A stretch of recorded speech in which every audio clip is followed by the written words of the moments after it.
but perhaps the most common is that we will identify a country that has resources our corporations covet, like oil, and then arrange a huge loan to that country from the World Bank or one of its sister organizations.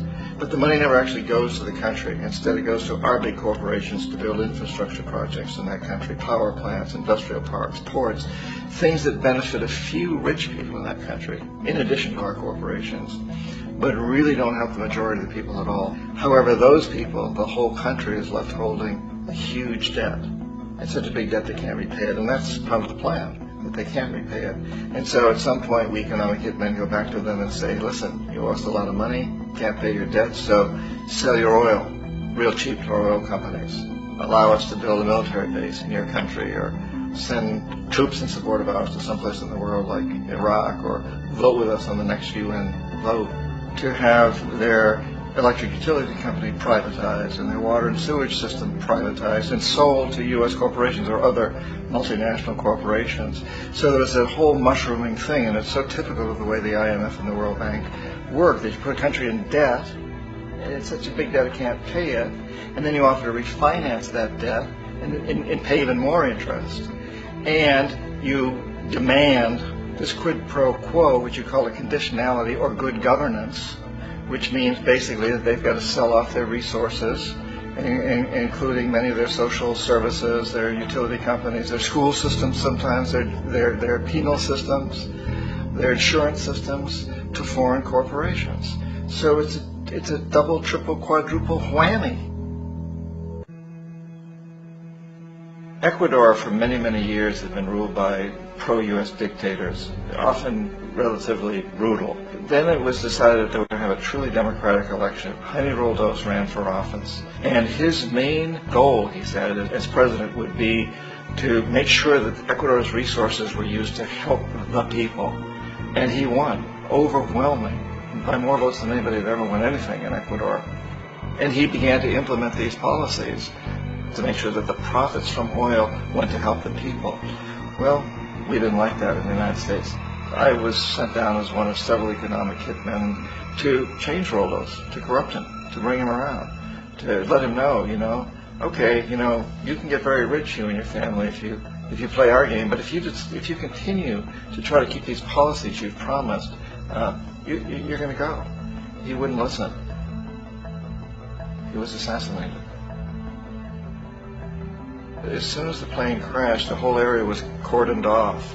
The only people that allowed in were the U.S. military from a nearby base and some of the Ecuadorian military. When an investigation was launched, two of the key witnesses died in car accidents before they had a chance to testify.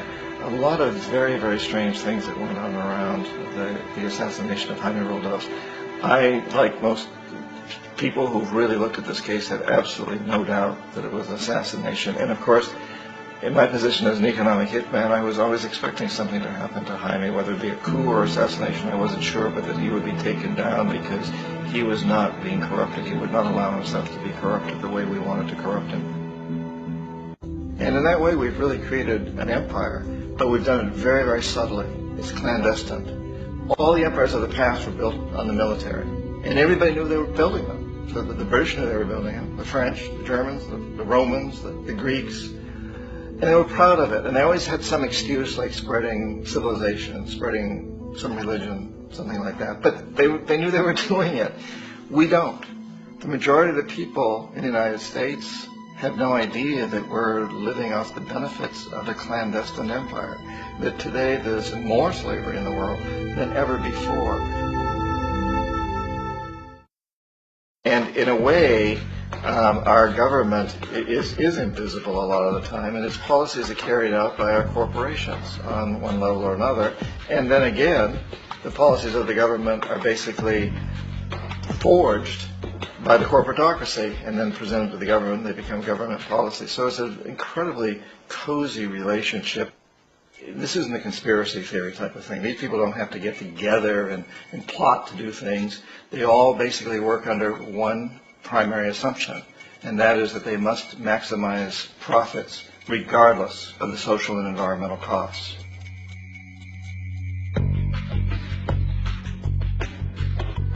The bank and IMF serve this role on a global scale. The basic scam is simple. Put a country in debt either by its own indiscretion or through corrupting the leader of that country. Then impose conditionalities or structural adjustment policies, often consisting of the following. Currency devaluation. When the value of a currency drops, so does everything valued in it. This makes indigenous resources available to predator countries at a fraction of their worth. Large funding cuts for social programs. These usually include education and healthcare, compromising the well-being and integrity of the society, leaving the public vulnerable to exploitation. Privatization of state-owned enterprises. This means that socially important systems can be purchased and regulated by foreign corporations for profit. In the late 1960s, the World Bank intervened in Ecuador with large loans. During the next 30 years, poverty grew from 50% to 70%. Under or unemployment grew from 15 to 70%. Public debt increased from 240 million to 16 billion, while the share of resources allocated to the poor went from 20% to 6%. In fact, by the year 2000, 50% of Ecuador's national budget had to be allocated for paying its debts.